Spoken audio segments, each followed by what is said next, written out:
Magandang gabi! Ayan na, magsalita na. Kumain na ba kayo? Nako! Okay, taas ka kamay, hindi pa kumakain. Huwag kayo mag-alala, lilipas na. Mga nanay, tatay ko, mga senior citizen, I love you. Yan ang pinakamamahal ko sa lahat. O mga batang Maynila, total, hindi pa kayo kumain. Ngayon, hindi lang po kami ni Chia Atienza at ng buong Yormes Choice ang nagpunta rito sa inyong lugar. Ayan na! Duterte! Sino sa tingin niyo bisita niyo ngayong gabi? Gusto niyo na siya makita? Ako masaya nang hindi makapagsalita. Marinig niyo lang. Marinig niyo lang. Yung mensahe ni dating Pangulong Rodrigo Roa Duterte. At yan ay hatid sa atin ng kanyang minamahal na anak. Mga taga,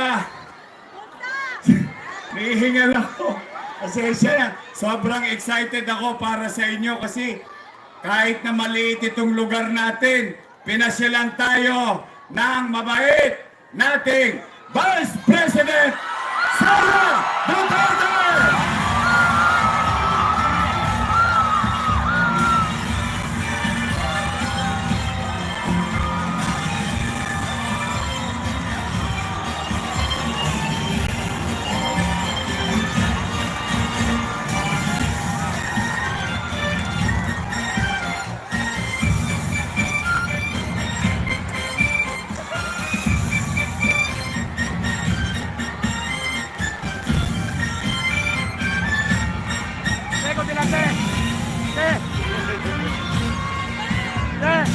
Kunti lang, kunti. Yan.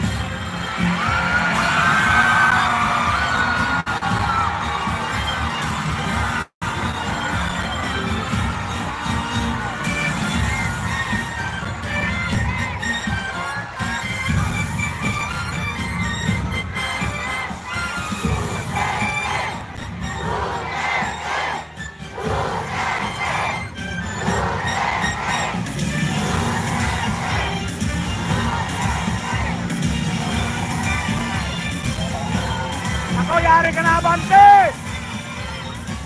Iyak ka na rito, Bante!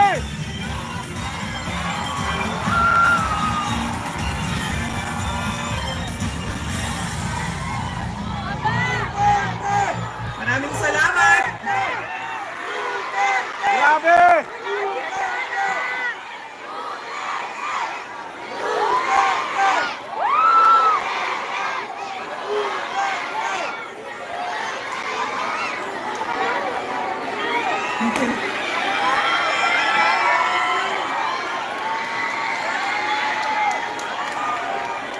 Maraming salamat sa inyo. Lalaban tayo! Yay! Mga kababayan, Assalamualaikum warahmatullahi wabarakatuh. Madayaw, mayong gabi kaninyong tanan. Magandang gabi sa inyong lahat. Unahin ko po muna ang aking mga pagpapasalamat. Una po ang pagpapasalamat ko sa ating pinakamamahal na Yorme Isko Moreno. Maraming salamat. Si Mayor po ang nagpahiram sa akin ng entablado, ng mikropono, ng ilaw, ng kuryente, ng sound system ngayong gabi na ito para makapagbigay ng mensahe para sa inyong lahat. Pangalawa, pagpapasalamat ko mula po sa akin para sa inyong lahat.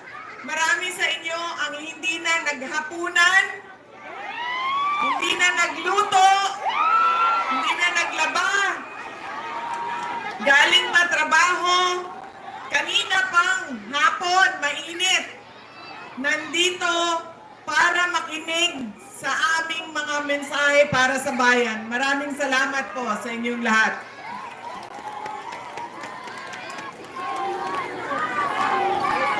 Nasa anong distrito na ako?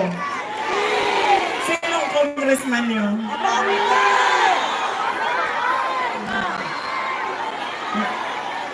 Unahin ko mo muna ang aking mga pagpapasalamat.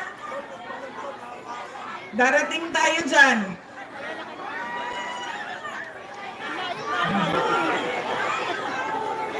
Hindi ko nga maintindihan, ikwento niyo sa akin, bakit naging congressman si Abante? Bakit?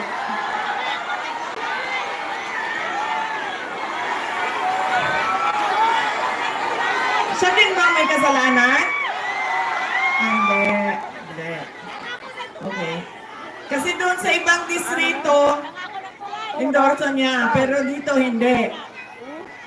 Palaisipan sa akin, Yari ano ka, Bante. naging, Dami mo mamaya, atraso. tapusin ko muna pagpapasalamat ko.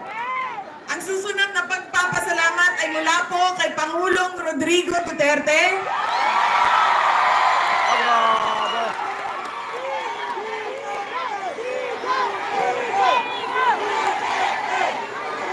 Taus-puso po ang pagpapasalamat niya sa inyong pagmamahal, sa inyong patuloy na pagsuporta, at sa inyong pag-celebrate ng birthday niya noong nakaraang March 2028. Maraming salamat, mga kababayan.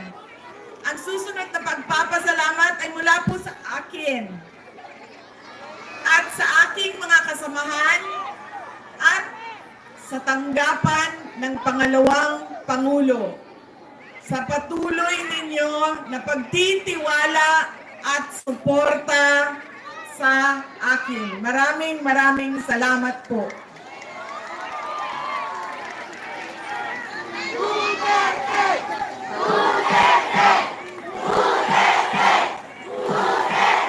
Maraming salamat sa inyo. Grabe, ang lakas dito ng sigawan. Yorme, pahingi ako sombrero. Kalbo ako eh. Autograph ka please. Boboto kita.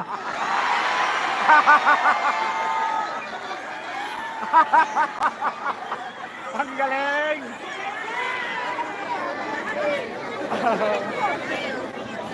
Ayan.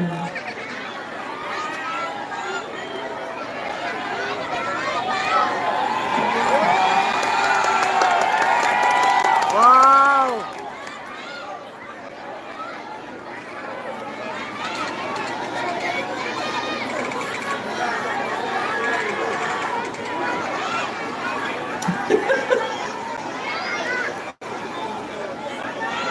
Be!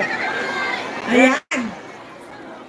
Be! Ang susunod na pagpapasalamat ay mula po sa pamilya namin, ang pamilya Duterte. Napakalaki ng utang na loob namin sa inyong lahat, mga kababayan, sa pagkakataon na ibinibigay ninyo sa amin na makapaglingkod sa ating bayan. Maraming salamat po sa inyong lahat. Alam nyo, madami sa ating mga problema sa lipunan ay dahil sa ugali nating mga Pilipino sa pagpili ng ating mga leader. Unang-una, ang pagkakamali natin ay kung sino yung nakakaaliw sa atin, sino yung maganda sa paningin, sino yung sumasayaw, kumakanta, yun yung naaalala natin pag-upo natin doon sa polling precinct.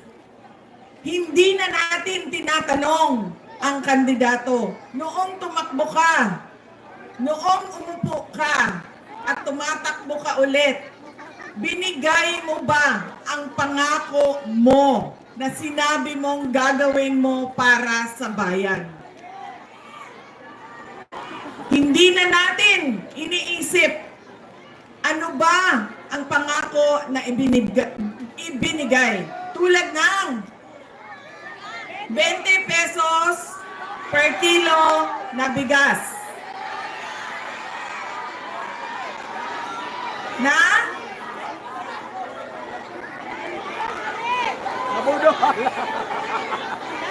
Pangako, nakalimutan ng 3 taon, ang pangako, hindi binigay. Ngayon may darating na halalan ay naging pangako na naman. Yan ang una nating pagkakamali sa pagpili natin sa leader. Kung sino lang yung sikat na aalala ko, na aliw ko, boboto ko na.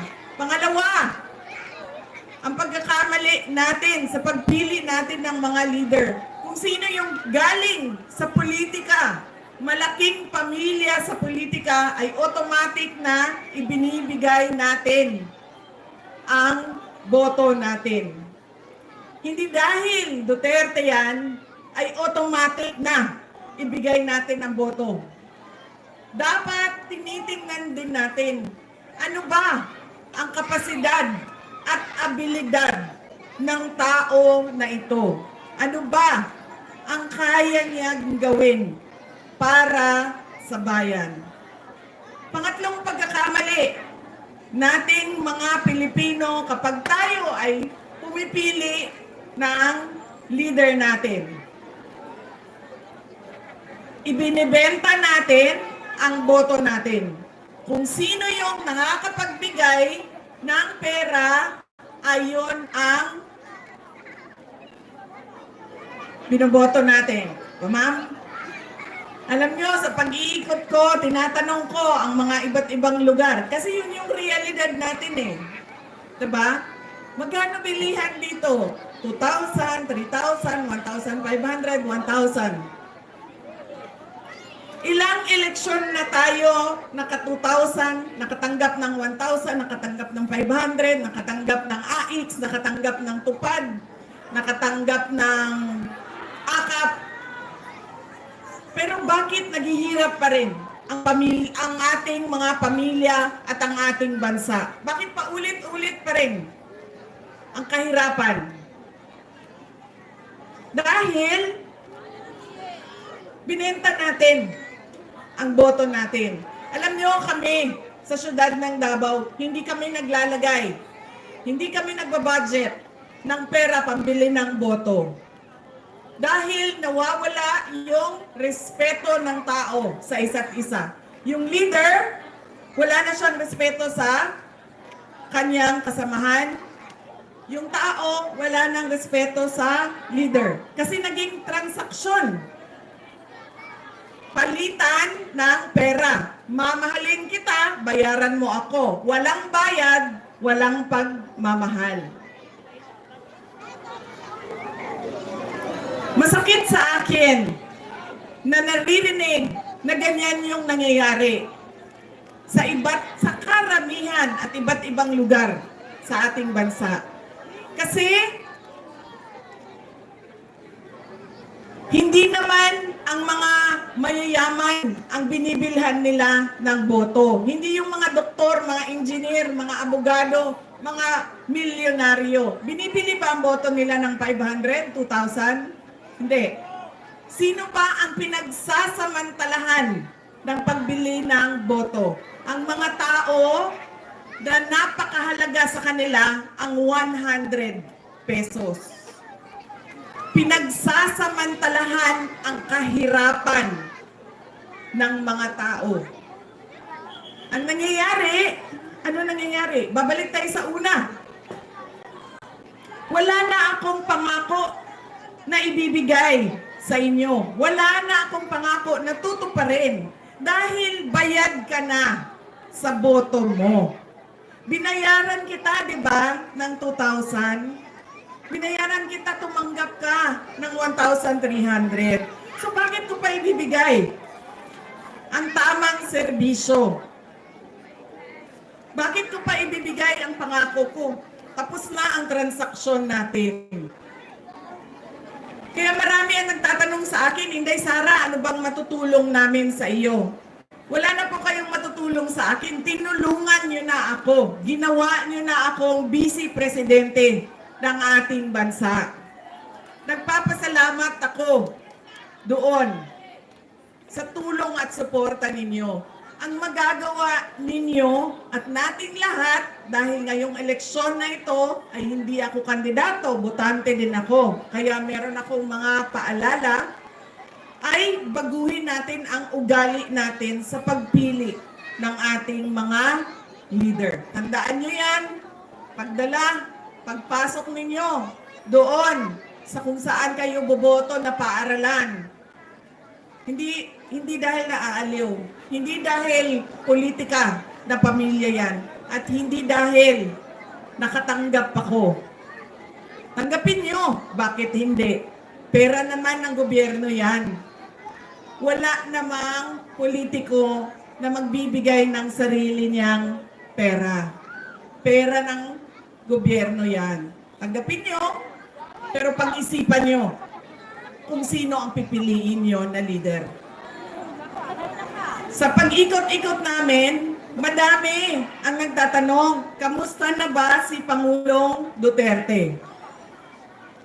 Madami ang nagsasabi na mga hindi ko kilala. Basta na lang lumalapit at nagsasabi, Inday Sara, pakisabi kay Pangulong Duterte, mahal ko siya. Inday Sara, pakamusta ako kay Pangulong Duterte. Kanina lang, nandun kami sa kabilang distrito. Ano nga ba ang distrito tayo ngayon? Sino nga ba ang ating congressman? Joey Oy! Paulit-ulit itong tanong na ito hanggang mamaya. Sino ang congressman natin? Okay. Nasa tamang distrito ako.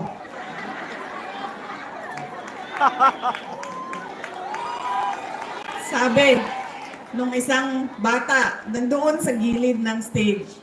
Wala man siyang hiningi, wala siyang ang sinabi lang niya sa akin, ibalik mo, dalhin mo balik si Tatay Digong dito sa atin. Yun lang, maliit na bata. Marami ang umiyak, marami ang nagdarasal.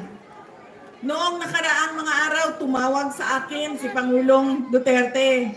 Sabi niya sa akin, naalala mo pa ba ako?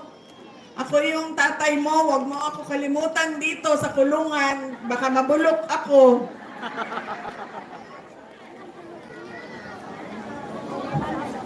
Sa mga nangangamusta sa kanya, okay naman ang kalusugan niya. Ang kanya lang, mga pang-araw-araw na problema ay hindi siya marunong sa mga gawaing pangbahay.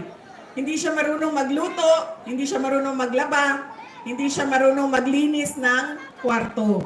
Sinabihan ko siya, napakadali magluto. Haluin mo lang yung itlog, lagyan mo ng asin, lagyan mo ng paminta, lagyan mo ng mantika, lutuin mo, scrambled egg na yan. Sabi niya sa akin, hindi nga ako marunong magpakulo ng tubig. Papaluto ka pa ng itlog. Kinamusta ko siya, sabi ko, may nararamdaman ka ba? Kasi si Pangulong Duterte, 80 years old na. Madami nang nararamdaman ang mga 80 years old. Masakit ang tuhod, masakit ang likod, masakit. Sinabi niya sa akin, masakit ang puso ko. Ningon siya sa ko, sakit ako ang kasing-kasing. Anak ko, sabi ko sa kanya, tumawag, sabihan mo yung doktor, may doktor dyan, sabihan mo siya, bakit masakit ang kasing-kasing mo, ang puso mo? Kasi wala na yung mga girlfriend ko, wala na sila dito. Nasabi ko sa kanya, may dalawang girlfriend dyan sa labas ng kulungan, nag-aantay sa iyo. At nag-aaway pa nga sila. Sabi niya, talaga, nag-aaway sila dahil sa akin? Sabi ko, nag-aantay sila sa labas. Tapos sinanong niya ako, sumasali ba yung nanay mo sa away ng mga girlfriend ko?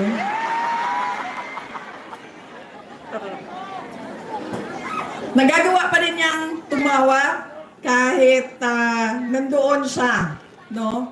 na nakakulong. At sa lahat ng mga nagtatanong kung kamusta siya, meron kaming ginawang maliit na video, maikling video para sa inyong lahat.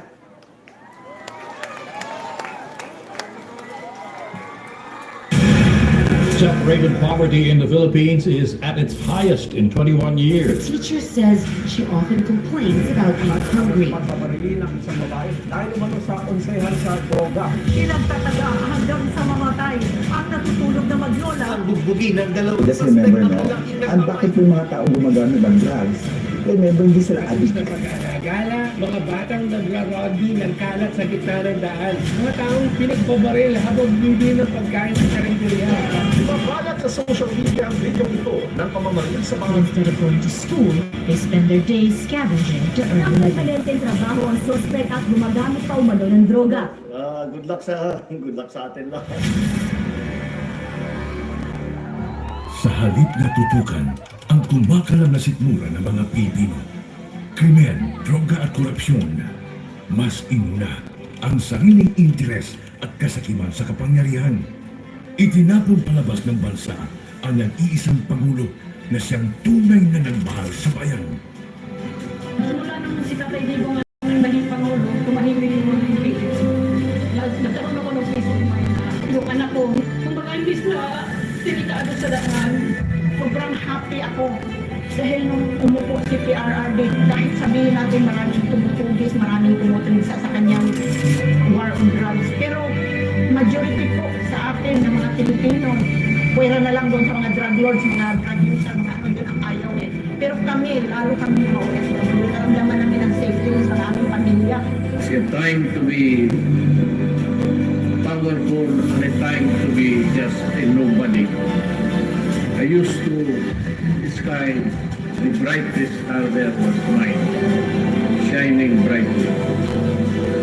And in a few days, I will be just a Rodrigo Duterte from Danau, Cebu.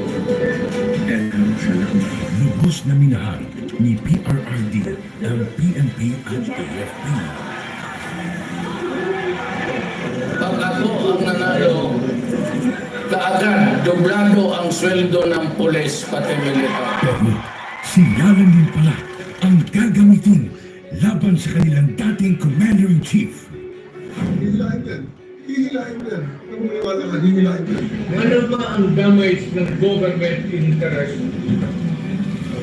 Kung hintayin ko lang yung dalawang anak. This is not the place for debate. Guys! Hindi po kanina. Believe me, sir, hindi nyo magugustuhan ang kasunod na order.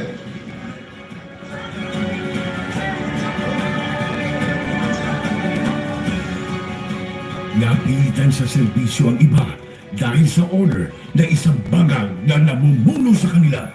Former Philippine leader Rodrigo Duterte has been taken into custody by the International Criminal At Court. yun ang simula ng pagliyab ng damdamin ng mga Pilipinong nagmamahal kay Tatay Digong.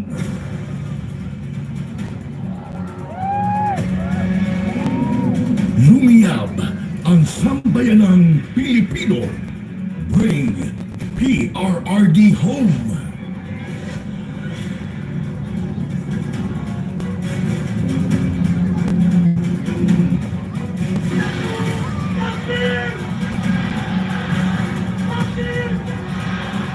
Iisa lang ang sigaw.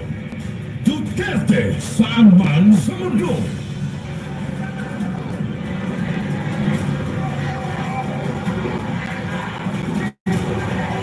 Nagagalit ang taong bayan dahil ramdam ng lahat na walang nagawa ang administrasyong ito. Hindi sariling mithiin. Nais nating katawanin ang nagkakaisang damdamin ng milyon-milyong Pilipino at isatinig ang kanilang pinag-isang mithiin para sa isang mapayapa at nagkakaisang Pilipinas.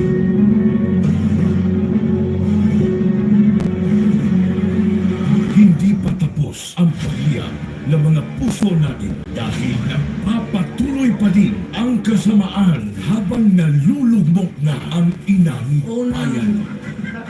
Ikaw at ni Marcos ang atong gold reserves. Sa pagpapatuloy ng oral arguments sa 89.9 billion peso transfer ng pondo ng Philippine Health Insurance Corporation sa National Treasury. Muling binusisi ng mga maestrado ang paggamit ng ahensya sa pera mula sa mga kontribusyon ng mga miyembro nito. Aminado ang DOLE at DSWD na walang listahan para sa mga beneficiary ng ayuda sa kapos ang kita program o AKAP. Sa ituloy ng ilan, nagagamit na sa politika ang AKAP. Hindi lang pala 7-7, meron pang 30-30-30. Yung 30-30 Yung 30-30 naman, kung ikaw ang host ng sorting, you get 30 million, 90 million lahat yun. 30 million AX or ATAP, 30 million na MAIT, and 30 million na tupad. Sa kanyang 15 taong karanasan bilang kongresista, ngayon daw nakakita si Davao City Representative Isidro Ugar ng ganitong sistema sa Bicameral Conference Committee. Ang tinutukoy niya ay ang mga blankong line items sa Bicam Report ng 2025 National Budget na anya'y labag sa batas. Partikular dito ay ang missing budget amounts sa Department of Agriculture at ang program funds na anya'y bilyones sa halaga. Photo opportunity with each Na-promote pa na ang mga instrumento ng pangihigda kay PRRD. Police Brigadier General Eugene Fajardo and family. The chief of the PNP and his family to join the president for a photo opportunity. Walang titigil para sa bayan. Maybe when I say my farewell, if I get to live on the last day of my term, I'd like to say something, and maybe I'll cry. Gusto mong umiyak dahil hindi ko anong taong binigay nila ng pagmamahal sa akin. Totoo lang. You can save the Philippines. And now vote Duterte.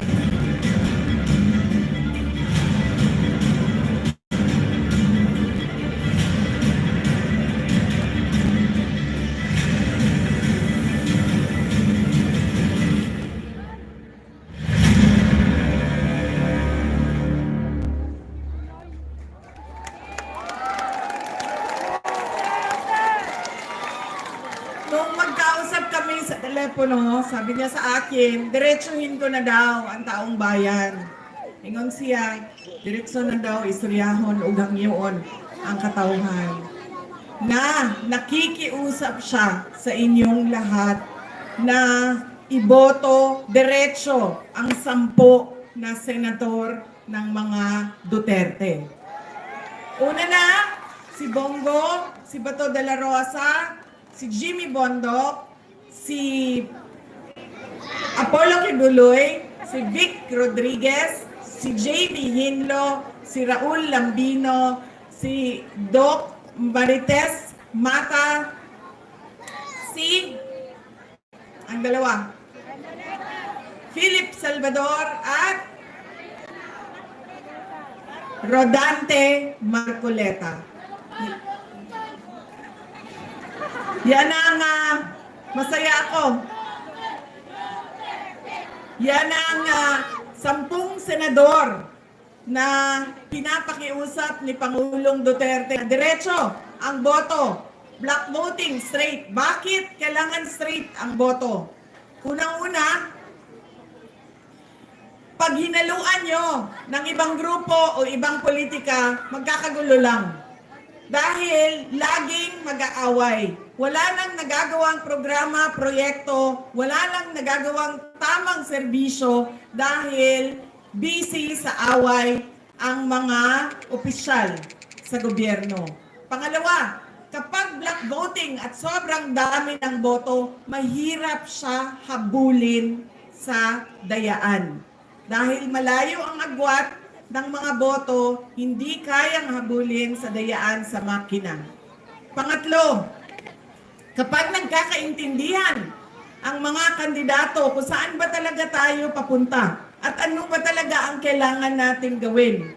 Ang kailangan nating gawin, ituloy ang nasimulan ni Pangulong Duterte at ituloy ang tunay na pagbabago. Hindi yung sinasabi ngayon na may bagong Pilipinas, pero may nagbago ba sa bayan natin?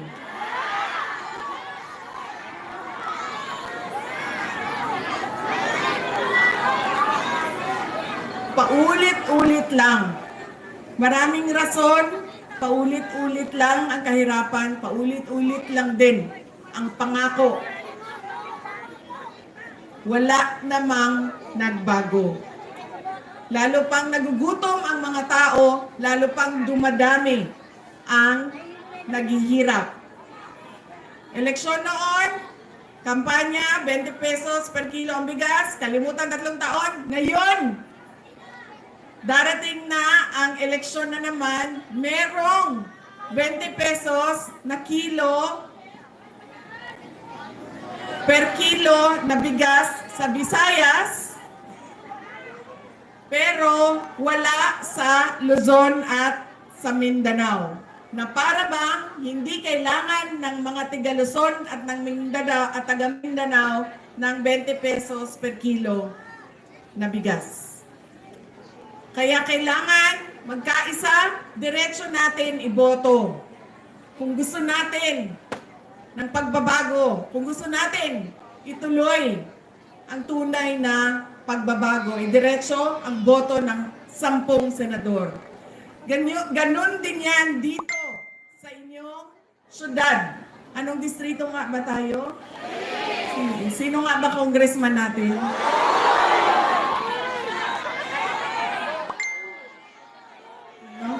Sino nga ba ang congressman natin? Nasa tamang distrito ako. Katulad din yan dito sa syudad ng Maynila. Kung pumili na kayo ng mayor, Yorme Isko Moreno ang mayor ko, iboto niyo na lahat ng kasama niya diretso. Yes! Hindi pwede nakukuha kayo ng mayor dito, kandidato sa kabila, vice mayor, isang konsehal, dalawa dito, dalawa doon. Dahil magkakagulo lang ang syudad ninyo. Hindi makakagalaw ang mayor ninyo, hindi makakagalaw ang vice mayor ninyo dahil magbabangayan yan sila sa politika. Kaya diretsuhin na natin ang lahat ng mga kandidato ni Mayor Isko Moreno Dumagoso. Yes. Anong distrito nga ba tayo? Sino nga ba yung congressman dito? Joey Oy!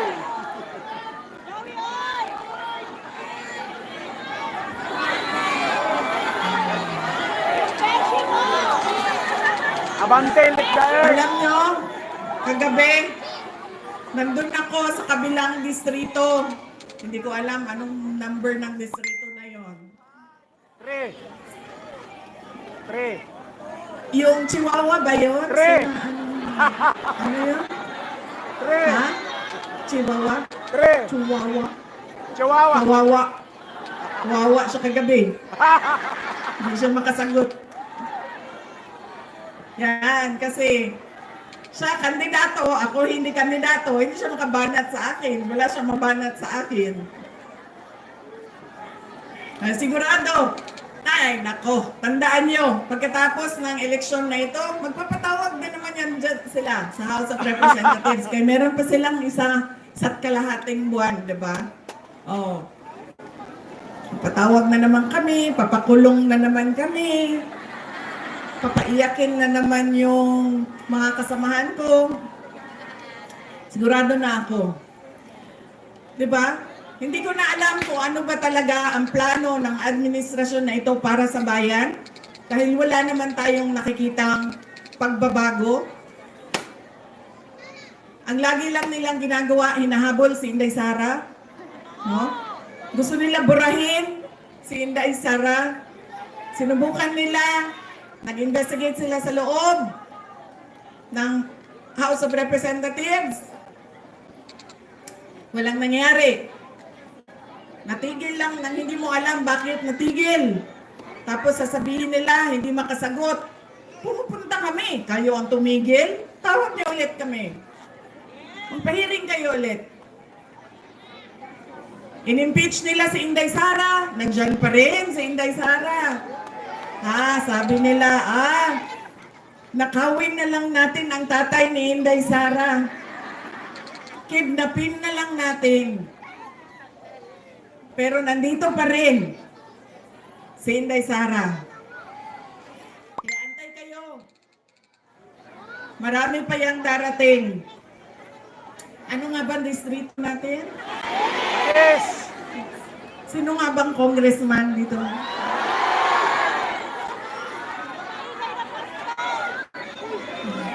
Kagabi, doon sa distrito ni Kawawa. Ano? Chihuahua? Chihuahua. Doon. Kawawa. Nagmumura ako. Bakit? Kasi, minura niya ako nang hindi niya ako kilala. At hindi man lang kahit isang beses kami nagkita sa buong buhay namin. Kaya minumura ko siya. Dito sa inyong, ano nga bang distrito? Sino nga bang natin? Congressman natin?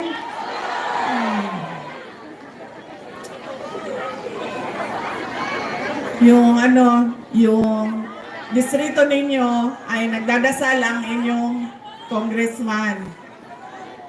Kaya hindi po ako magmumura dito ngayon.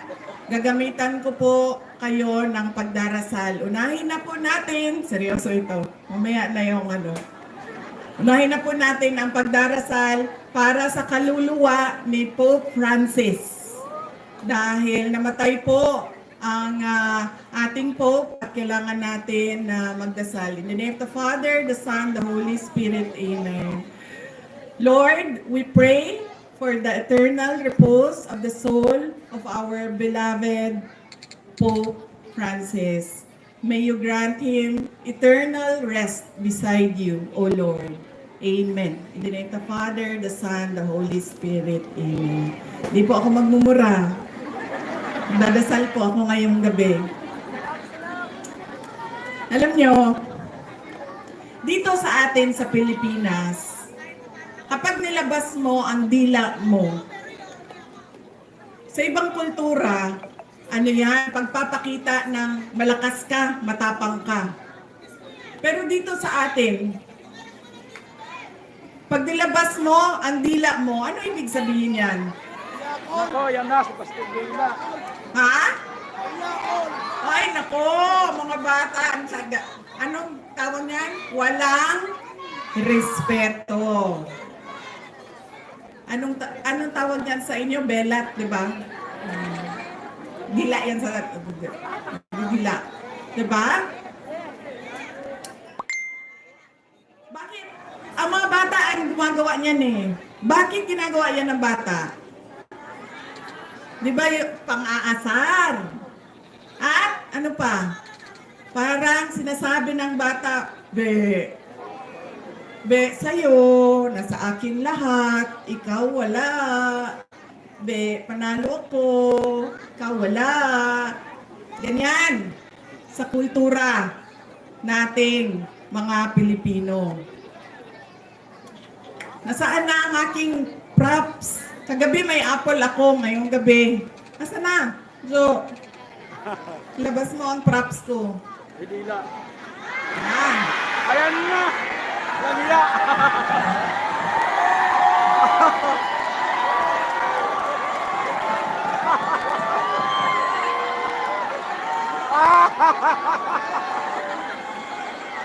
Ay! Anong distrito tayo? Ay, sinong congressman natin? Tama. Nasa tamang distrito ako, Joey. 6? District 6, Syudad ng Maynila, Congressman Joey Uy. Tama ko, no? Anong sinasabi niya sa inyo? Be!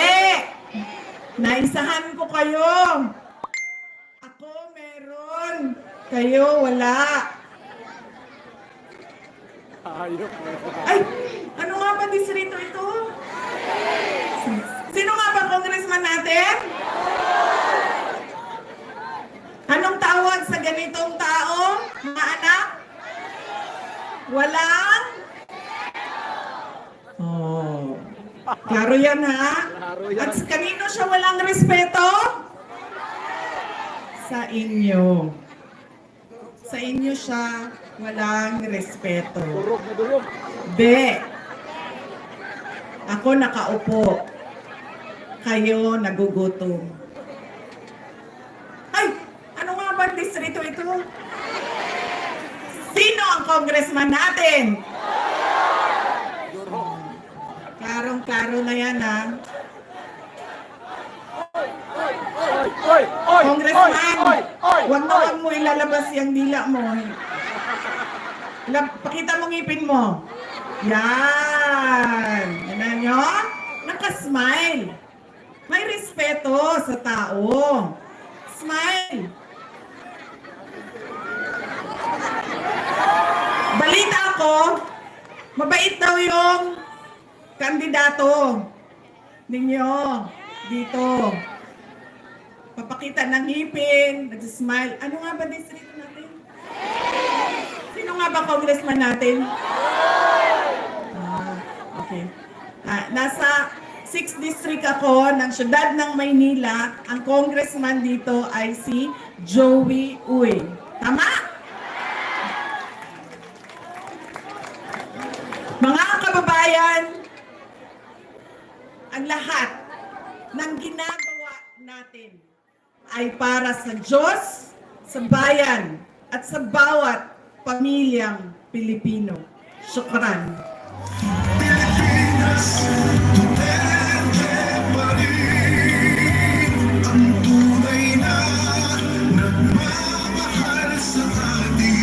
Muli po, palakpakan po natin ang Vice President of the Republic of the Philippines, Honorable Sara C. Duterte.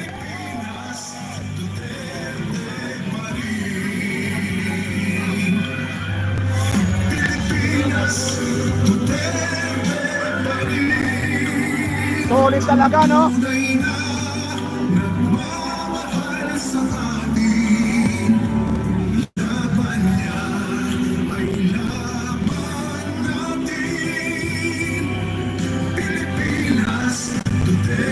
Muli palakpakan po natin Vice President Brad Fuel, Sara C. tayo, Brad Fuel. Duterte. Kumusta ka na, Brad? Grabe!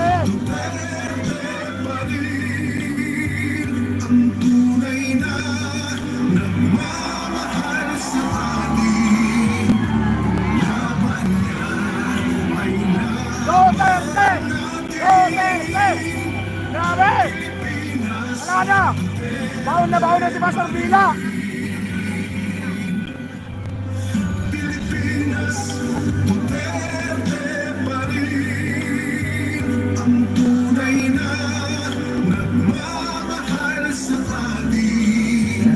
Muli, Distrito 6, magpalakpakan naman! Gising pa ba kayo? At po, bayan ng Punta, nais ko po ipakilala sa inyo ang punsong anak ni dating Mayor Lito Atienza. Isang broadcast journalist, nagtapos ng Political Science, major in Governance. People of the Year awardee dahil sa kanyang suporta sa MYRC. Isang misyonaryo, isang ina, Direktor ng Kababaihan ng Maynila, ang bagong liwanag ng lungsod ng Maynila, number 1 sa balota, Vice Mayor G. Atienza. Magandang gabi po sa nanan! Kamusta kayo lahat? Napaka-espesyal ang gabing to dahil binisita tayo ng ating Vice President Sara Duterte. Pero alam nyo, malapit na malapit po sa puso ko ang inyong distrito. Dahil nung ako ay bata pa, nung ang aking ama ay tumulong siya sa tenement, malapit lang dito.